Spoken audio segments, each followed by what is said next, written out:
Hi hello नमस्कार, मधुराणीज ब्लॉगमध्ये तुमचं सगळ्यांचं मनापासून स्वागत आहे। आज आहे रविवार, संडे आणि हॉलिडे असतो आज। तर असं झालंय, सकाळी सकाळी माझी आंघोळ झाली आणि त्यानंतर गिझरचे सेल संपले, त्यामुळे काही आपलं जे काही गिझर आहे ते चालत नाहीये। त्यामुळे इकडे पातेल्यात पाणी तापवायला लावलंय, बघू शकता। पाणी तापलंय, भांडी लावायची आहे आणि पुन्हा किचन क्लीन केलं की दूध इथे ओतू गेलेलं आहे। किचन वरती भरपूर पसारा आहे, मग आता तो पसारा आवरायचा आणि आजच्या प्रत्येक दिवसाची सुरुवात अशी चांगली झाली पाहिजे असं नाहीये। गिझर संपलं, गिझरचे सेल संपले म्हणजे गिझर खराब झाला असं किंवा त्याच्यातला काही गडबडही झाली असेल चालत नाहीये। आणि त्यामुळे ना बघा किती वेळ जातोय, प्रत्येकासाठी पाणी तापवा, ते त्यांना उतरवून द्या। जर गिझर चालू असतं तर इकडे एका पाठोपाठ आंघोळी होतात, किचन इकडं माझं नाश्ता वगैरे सुरुवात केली असती, पण आज तसं काही झालं नाहीये। चला आजच्या दिवसाची सुरुवात जशी झाली तशी आणि पुढे काय काय होते ते सगळं तुमच्यासोबत शेअर करते। व्हिडिओ स्किप न करता नक्की बघा। चला तर सगळ्यात पहिले सुरुवात जी रात्रीची घासलेली भांडी होती ती इथे लावून देते, म्हणजे किचन थोडासा मोकळा होईल आणि बाकीचं बरंच काही कामं आज करायचे आहे। आज संडे आहे त्यामुळे टिफिन किंवा नाश्ता असो ते सगळं काही लेट होईल, टिफिन तर नसणारच आहे। पण सकाळची सुरुवात जसं तुम्ही बघताय तशी थोडीशी लेट आणि थोडीशी वेगळी झाली आहे, पाणीची गडबड झाल्यामुळे। त्यामुळे चला जे काही आहे ते, आता मिस्टर आणि मुलं गावात गेलेत गिझरचे सेल आणण्यासाठी, त्यामुळे मी घरात एकटीच आहे आणि बरीचशी काही कामं आहेत जी आपण करत असतो सुट्टीच्या दिवशी। हा भाजीपाला पण रात्री आणलेला होता मिस्टरांनी, सो रात्री कोण निवडेल ना, आता इतक्या भाज्या निवडायच्या म्हटल्यावरती मी त्या तशाच ठेवल्या आणि आता सकाळी निवडायच्या होत्या, सगळं काढून ठेवलं। म्हटलं आता निवडायच्याच आहे तर त्याचबरोबर लगेच फ्रीजही थोडंसं क्लीन करून घेऊया।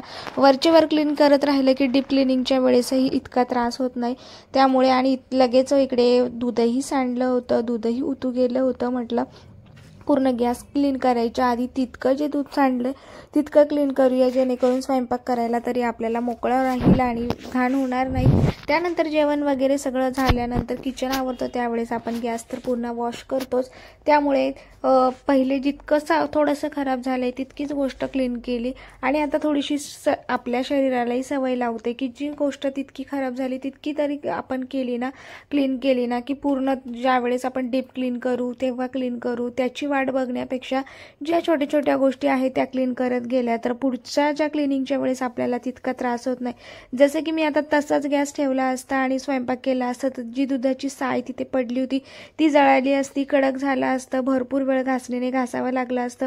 ती पुढची जी मेहनत आहे आपल्याला वाटतं डीप क्लिनिंगच्या वेळेस करूया, तर ती मेहनत आहे ना ती वाचते आणि कपड्याने आता ओलं असतानाच पुसून घेतल्यामुळे तितकं गॅसही खराब होत नाही। त्यामुळे ना मग आता अशाच सवय लावते की ज्या आपल्याला पुढच्या वेळ जो वाचवायचा आहे त्यासाठी त्या कामी पडतील आणि आता जितकं काही आहे तितकं पटापट करायची सवय देखील लावली आहे।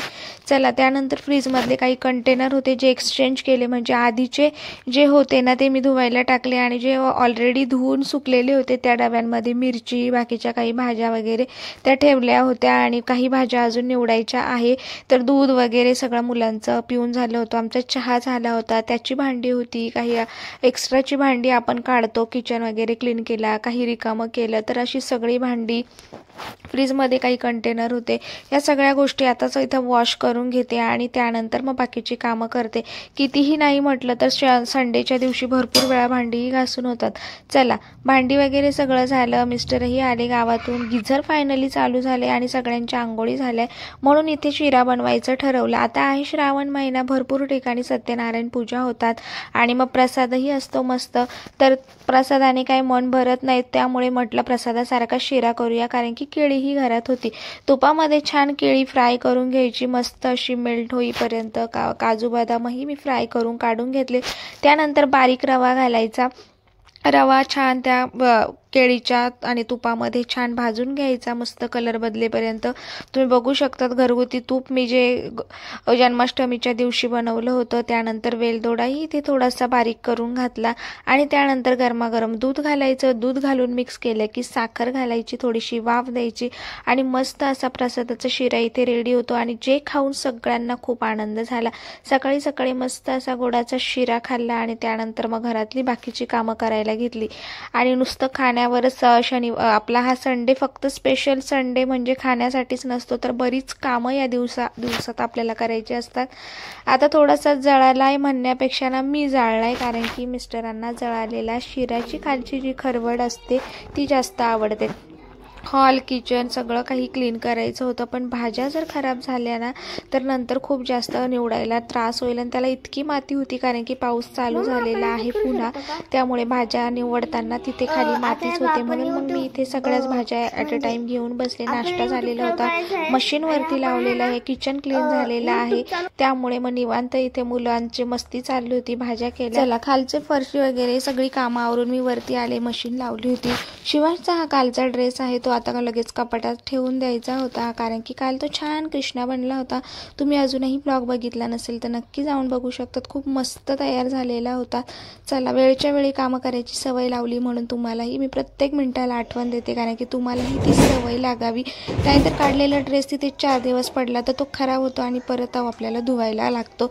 तर नवीन ड्रेस होता त्यामुळे मी इथं धुतला नाही. चला मशीनही लावून झालं होतं आणि अजून पाऊस नाही. पाऊस दुपार 3-4 वाजले की पावसाला सुरुवात होते, त्यामुळे बाहेर जितके कपडे सुकतील तितके मी टाकते आणि नंतर संध्याकाळी मात्र घरात काढून दोरीवरती टाकते. तुम्ही घरात दोऱ्या बांधलेल्या बघितलंच असेल. आणि मग हवेने रात्रीचा फॅनने त्या सुकून जातात कपडे, त्यामुळे कपड्यांचा वासही येत नाही आणि रात्रीचे कपडे मी बाहेरही ठेवत नाही.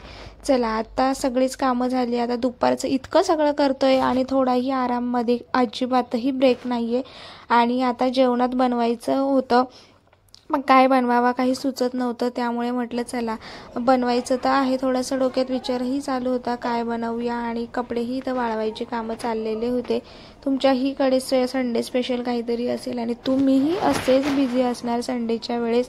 कोणी फिरायला जातं तर कोणाला घरातली कामं करायची असतात, पण आपलं असं आहे की कितीही कुठेही गेलं तरी कामं आपली काही चुकत नाही. आणि आपण असं असतं की सगळं काही संडेसाठी साठवून ठेवतो, कारण की इतर दिवशी आपल्याला वेळ नसतो. आता माझ्या तर मुलाची एक्झाम आहे, त्यामुळे मला त्याचा स्टडीही घ्यायचा आहे, त्यामुळे मी जितकं काही शूट करायचं ते सकाळी आता या दिवसभरात करणार, म्हणजे संध्याकाळी त्याला मोकळा वेळ द्यायला मी तयार होईल, कारण की झटपट मग स्वयंपाक करायचा आणि त्याचा स्टडी घ्यायचा, कारण की त्याला कुठलंही ट्युशन वगैरे मी काही इथे तरी त्याला लावलेलं नाही आहे.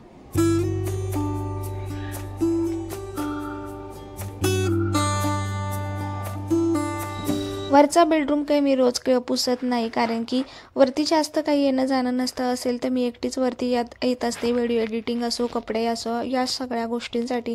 बाकी दिवसभर मुलं खालीच असतात, त्यामुळे रविवारी ना डीप क्लिनिंग होते पूर्ण घराची, त्यामुळे हातानेच मी फरशी क्लीन करते. कुठं कानाकोपऱ्यात कचरा वगैरे काही असेल तर व्यवस्थित क्लीन केलं जातं. आणि अशा बऱ्याच गोष्टी आहे की ज्या तुमच्यासोबत मी शेअर केल्या. काही गोष्टी आहे की त्या आपण करून जातो आणि मग व्हिडिओ शूट करायचा राहून जातो. चला रविवार म्हटलं की एवढी धावपळ असते आणि घरातली भरपूर कामं केली. सकाळचा शिरा उरलेला आहे, जो की प्रसादासारखा बनवला होता. थोडासा शिरा आहे आणि नाश्ता आमचा 12 वाजता झालेला, त्यामुळे आता थोडंसं लाईट जेवण. वाजले 2 आणि मग काय बनवायचं म्हणून ठरवलं की काकडी आहे. आणि वातावरण असे की काकडी खात नाही कोणी, ज्यावेळेस जशी उन्हाळ्यात खातात, त्यामुळे मग काकडीचे थालीपीठ. कोथिंबीर भरपूर होती त्यामुळे कोथिंबीर पण टाकते. फर्स्ट टाइम आता हे पण मी ट्राय करते, सो मी रेसिपी तुमच्यासोबत शेअर करते. व्हिडिओ शेवटपर्यंत बघा आणि थालीपीठ कसं वाटतंय तुम्हाला तेही कमेंट करून सांगा. तुमच्याकडेही संडे स्पेशल वेगळा काहीतरी प्लॅन असेलच, सो चला कमेंट करून नक्की सांगा तुम्ही काय स्पेशल बनवले. आणि आमच्याकडे आज संडे स्पेशल काकडीचं थालीपीठ.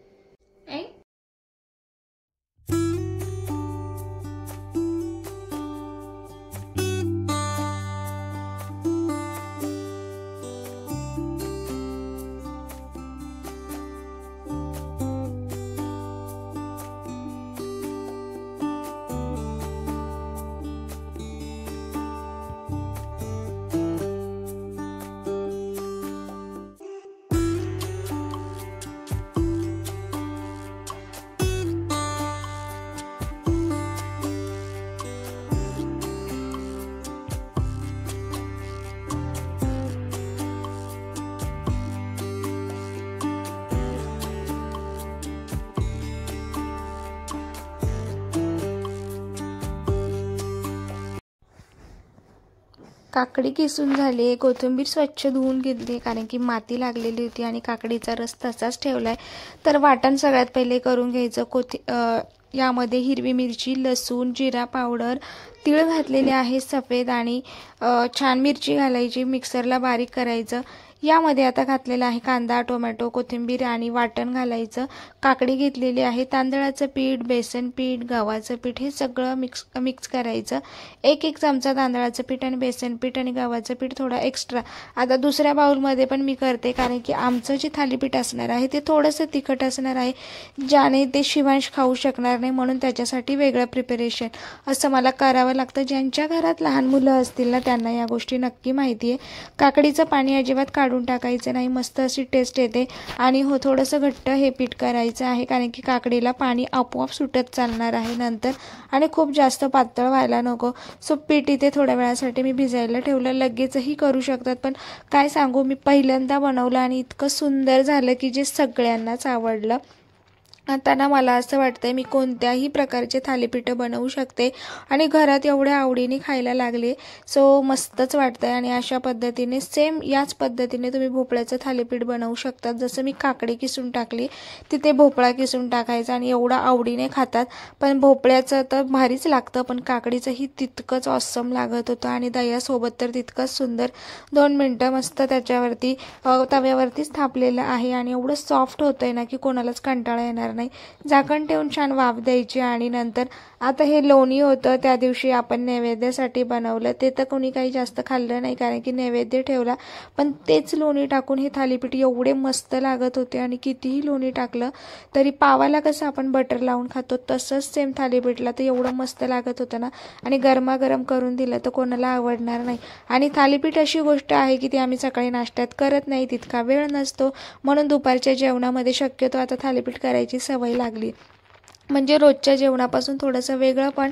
आणि थालीपीठ अशी गोष्ट आहे की जी गरमागरमच खायला छान वाटते, त्यामुळे मग दुपारच्या जेवणात शनिवार असो रविवार असो घरी असतात सगळे, त्यामुळे ही गोष्ट शक्य होते, म्हणून मस्त अशी थालीपीठ बनवले आज संडे स्पेशल, जे की खूप छान झाले, सगळ्यांना आवडले आणि सगळे आज घरी बसून मस्त त्यांचा संडे एन्जॉय करताय कारण की बाहेर पाऊस आहे, TV चालू आहे आणि मस्त असे गरमागरम थालीपीठ। सो आजचा व्हिडिओ तुम्हाला कसा वाटला कमेंट करून नक्की सांगा, लाईक करा, शेअर करा, सबस्क्राईब करा आणि अशाच नवनवीन रेसिपीज बघण्यासाठी, नवनवीन काही गोष्टी बघण्यासाठी, माझं डेली रुटीन बघण्यासाठी तुम्ही सबस्क्राईब केलं तर तुम्हाला नक्कीच या सगळ्या गोष्टी बघता येतील। तर भेटूया पुन्हा एका नवीन ब्लॉगमध्ये, बाय बाय।